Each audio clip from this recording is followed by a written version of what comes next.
Muy buenas noches. Soy un perro criollo y me vengo a agarrar de las tetas peludas de alguien más.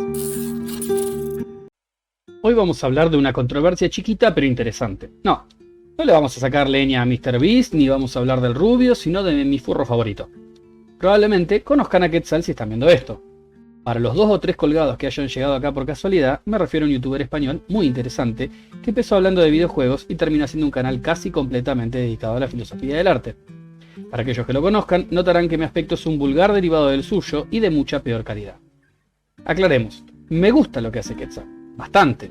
Sus análisis vienen desde un lugar de profundidad muy interesante, y en uno de sus últimos videos elaboró una suerte de contraargumento contra otro youtuber interesante, el artista plástico Antonio García Villarán, acerca de su concepto clave, el de Lamparte. En una tradición hegeliana, Quetzal impone una antítesis a la tesis de Villarán, y, desde mi humilde lugar tercermundista, vengo a dar una tercera posición, la que pide Perón, que es una síntesis de sus dos posturas, con los puntos fuertes y los puntos flacos de ambas. Pero primero, es necesario aclarar los puntos de la discusión: el concepto de Amparte y su relación con el mal llamado arte moderno o arte contemporáneo. Villarán, a partir de ahora conocido como la cabra para esta tríada furra, acuñó el término Amparte para definir un concepto clave de lo que él considera buen y mal arte. En este sentido, y en un rol claramente de artista, elaboró un manifiesto acerca de lo que es. Se trata de un tipo de arte que carece de valor o esfuerzo formal, con la atribución mágica de propiedades o valores a objetos comunes, basados en un concepto que no se desprende de la obra, lleno de lugares comunes e ideas manidas. Este tipo de arte necesariamente debe ser explicado para cobrar sentido, porque por sí mismo no lo tiene. En este punto, lo que plantea la cabra es que Lamparte es, definitivamente, el arte de no tener talento. El manifiesto de Lamparte es algo más largo y se los dejo por acá. Quetzal, por otro lado, realiza un largo video contextualizando el arte de vanguardia y atribuyéndole ciertos valores. Critica el concepto de Amparte asociándolo con una reacción, bastante común en la derecha, por otro lado, contra el arte de vanguardia en general y particularmente contra el arte conceptual. En su video, Quetzal se basa explícitamente en el libro de Danto La transfiguración del lugar común, donde se asocia el arte moderno con la ruptura con lo mimético, es decir, con la imitación de la realidad en el arte. Esto se da hipotéticamente a partir de la invención de la fotografía, la cual alejaría al tecnicismo del arte, ya que la fotografía vuelve irrelevante la capacidad técnica de hacer un retrato como fuente de trabajo. Quetzal, en este punto, pasa bastante tiempo centrándose en el dadaísmo y el pop art, sobre todo a partir de su propia tesis: el significado devora a su significante. El gato furro luego se larga a una defensa acérrima del arte abstracto a partir de la destrucción de la asociación entre belleza y arte. Dice que el arte contemporáneo, por otro lado, les gusta. Muy bien. Más allá de polémicas bananiles, Creo que hay errores profundos en su análisis y que sus argumentos sirven poco como contraargumento al de la cabra por varias razones. Desarmemos los puntos flacos de su video. El primero es que la cabra no considera en parte todo arte conceptual, sino aquel que le resulta perezoso y sin talento. Podemos discutir el valor del concepto de talento, pero es un error implicar que Villarán es una especie de carcamal a favor del arte clásico y en contra del valor simbólico del contemporáneo. Su propio arte lo es, y es consistente con su ética. No hace objet trouvé y su arte pictórico, si bien lejos de la abstracción, tampoco es apolíneo, ese tipo de arte relamido que Quetzal detesta. Más bien, el pintor tiene una fascinación por lo macabro, por lo deforme, y por un uso de brochas con influencias expresionistas. El estilo hiperrealista apolíneo que adoran los señoros derechosos es bastante criticado también por la cabra. En este sentido, lamentablemente, nuestro furro preferido cae en un hombre de paja bastante obvio, desviando al término Amparte de su sentido original. A este le opone un concepto de arte vanguardista que resulta más bien complementario antes que antitético. En segundo lugar, se confunde por un lado la definición del Amparte y por el otro, su uso básico dentro del capitalismo. Según ambos, lavar dinero, aunque yo pienso en otros términos. Son dos cosas diferentes. Podríamos usar arte quiche o arte digital o piezas de inteligencia artificial para el caso y no cambiaría tanto. Este es un problema derivado de las estéticas de la recepción y la muerte del autor. Me explico. Cualquier cosa se puede interpretar de cualquier forma y puede usarse para justificar todo lo que se nos ocurra. Digamos, se estira el concepto del texto o de la obra hasta límites absurdos. Da lo mismo en la obra, porque es un significante vacía. Lo que importa es hacer plata. Aclaremos que el propio Villarán es un poco contradictorio también acá, porque medio que se metió en ese mundillo fangoso de los NFT y colaboró con VisualPolitik, por quienes creo yo que se informa políticamente. No obstante, la definición de Lamparte se sostiene más allá de su uso en el capitalismo, un arte que por sí mismo comunica poco o nada, con nula preocupación por la forma y con un concepto en sí que solo puede derivarse de un largo texto adjunto que no forma parte de la obra y que puede ser más artístico que la obra en sí. El ejemplo de la banana con cinta es el más famoso. La interpretación de la obra en sí no aparece en ningún lado. Está descontextualizada y no se vale por sí misma para interpretar el contexto cultural que la genera. De no estar en un museo, no hubiera llamado la atención. En tercer lugar, buena parte de lo que Quetzal plantea como arte conceptual, al cual podríamos definir más bien como abstracto, o bien tiene una semiótica extraordinariamente floja, como cualquier cosa hecha por Yoko Ono, o bien directamente es un ejercicio formal, sin significado. Pongamos por ejemplo a Jackson Pollock. ¿Qué comunica una obra suya? ¿Qué concepto poderoso, qué significado así profundo hay ahí detrás, más allá de la forma caótica que toma la obra? Buena parte del arte abstracto está compuesto por este tipo de ejercicios formales y resulta interesante. Villarán no los considera como aparte en sí mismos y los compara de alguna forma con la música.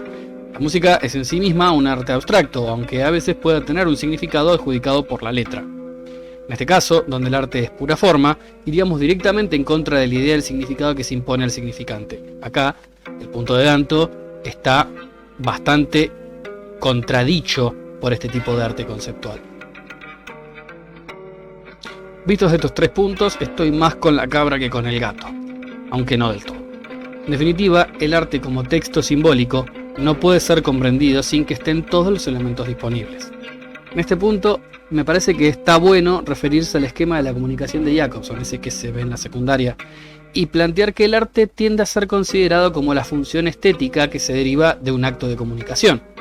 El centro de una obra de arte no es la información que transmite o su mensaje oculto, su moral detrás de la obra, aunque este mensaje evidentemente forma parte de la misma. Hay varios factores a tomar en cuenta: el contexto, el mensaje, el emisor, el receptor, el canal, el código y algo que Jacobson confunde con el texto, pero que no es lo mismo, la información. En el caso del arte conceptual, muchas veces el receptor y el emisor no comparten el código, ya que el mensaje en sí mismo no lo contiene. Corre el eje de la discusión, difumina el código hasta volverlo ininteligible, y es por eso que resulta bastante elitista y enojoso, aunque a mí en lo personal me resulta más bien aburrido y derivativo. Elimina el contexto, la información tampoco se transmite. Como contrapunto, para ver la diferencia, podemos poner un meme, que resulta mucho más gracioso y más significativo en determinados contextos que cualquiera obra de estos sujetos. ¿Cuánto de arte hay en un meme como el de Scorpion tomando mate? Ahora bien, si la comunicación entre el artista y el receptor no se da, ¿de quién es la responsabilidad? Tradicionalmente, el arte de vanguardia me parece un poquito deshonesto. Pone la responsabilidad en el receptor. Él es el que se tiene que formar, informar y tratar de entender los caprichos del artista. Pero el emisor no realiza el esfuerzo básico de comunicar algo inteligible. El receptor menos formado puede entender y juzgar la forma de un arte figurativo, valorarlo según los conceptos básicos de su propia cotidianeidad. Es decir, puede mirar un cuadro de la maja desnuda y decir, esta tiene buen culo, por ejemplo. Pero si no está formado, difícil que pueda apreciar una obra de arte abstracta que no forme parte de su propio contexto cultural, como la música que dijimos antes, y generalmente se lo mira con bastante sorna al receptor. Expandar al burgués es altamente elitista, sobre todo porque son los burgueses los que validan y se apropian de ese arte como símbolo de su propio estatus, y son las clases populares las que se quedan excluidas de esta fiesta. Y la clase obrera generalmente no tiene demasiado tiempo para la formación artística. Quizás un par de clases en la escuela y no mucho más. Muchos artistas, en este sentido, viven en una burbuja que alimenta su propio ego y no les permite valorar su obra, ni su capacidad comunicativa, ni su originalidad, ni su trascendencia, ni el supuesto mensaje que hay detrás. Está destinado a un grupito selecto que los aplaude para poder pertenecer, justificando cualquier verdura, y aleja al público general que no lo comprende. Es en definitiva ideología en el sentido marxista del término, las mentiras que se cuenta a sí misma una clase social para justificar su dominio. Por definición es antidemocrático. es además derivativo, aburrido, muy poco interactivo. Es un arte que cierra cualquier posibilidad de comunicación. Quienes no lo disfrutamos es porque, entre comillas, no lo entendemos. Se coloca al receptor en un lugar de inferioridad inmediata, elevando al emisor. Lo que no comprende el artista en este caso es que quien emite es quien tiene que poner el esfuerzo adicional. ¿Por qué debería su público manejar los mismos códigos que ellos cuando están demasiado ocupados haciendo que ese estropajo que pegó a una pared sea financiado?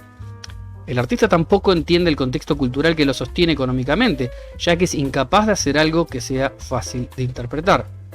Claro que no son todos los artistas de esta forma. Hay artistas que verdaderamente pueden interpretar la voluntad popular.